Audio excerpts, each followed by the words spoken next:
أعوذ بالله من الشيطان الرجيم بسم الله الرحمن الرحيم يا أيها الذين آمنوا إذ إيمان خواندان لا تتخذوا اليهود والنصارى منی سیتاس یهودیان و نصارى اولیاء دوستان بعضهم اولیاء بعض ردینا دوستان دا بعضوری ومن يتولهم منکم آغا سوکو چه دے دوستی کئی دی سرا منکم ستاسونا فإنه پس بشک دا کس منهم دین با حسابی کی ان اللہ بشک اللہ تعالی لا يهدي القوم الظالمین ہدایت نکی قوم ظالمانو تا قوم دا ظالمانو تا نو چې څوک د دې سره دوستي کوي دی براغي نه حسابېږي په ورځ د قیامت المرء مع من احب حدیث شریف کې راځي یو انسان به په ورځ د قیامت دا هغه چا سره چې چا سره په دنیا کې محبت فترى الذين نو ویني به هغه کسان فی قلوبهم مرض چې په زړونو دای کې مرض فی قلوبهم مرض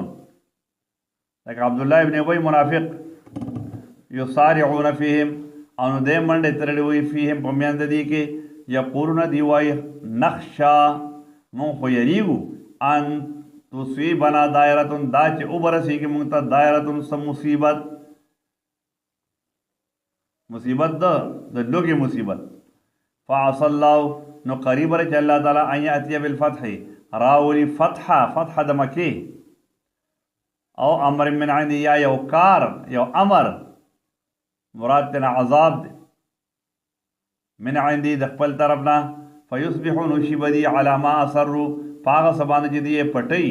فی انفسهم فضل خپل کې نادمین ستومانا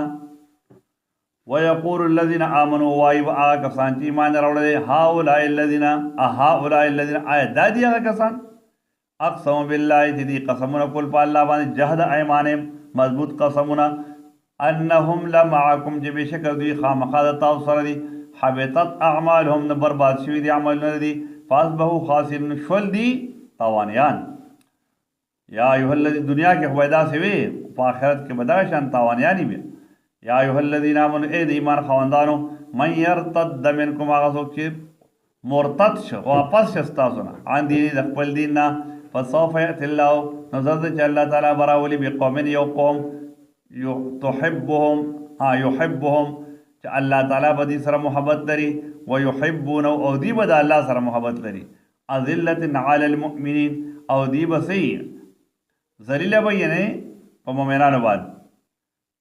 اذلة نرمی کوونکی به یې علی المؤمنین په ایمان والو اعزة او دې به سي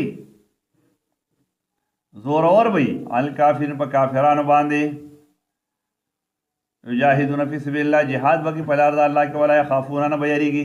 لومۃ لائم د ملامت یا د ملامت کون کی نه ذالک فضل الله یؤتی من یشاء دا فضل د الله تعالی چې ورکوي هغه چې خوښي شي والله واسع علیم الله تعالی فراخی روسن کې دی علیم او خبردار دی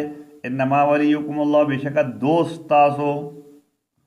الله تعالی دی او رسول د الله پیغمبر دی والذین امنوا او هغه کسان چې ایمان راوړل هغه ستاسو دوستان دي الذين يقيمون الصلاة دا ایمان والا هغه خلق دی یقیمون الصلاة چې قائم ای منځ ويؤتون الزکات اور کوي زکات وهم راکعون او حال دار چې دی رکوع کوونکي دي یعنی منځ کوونکي دي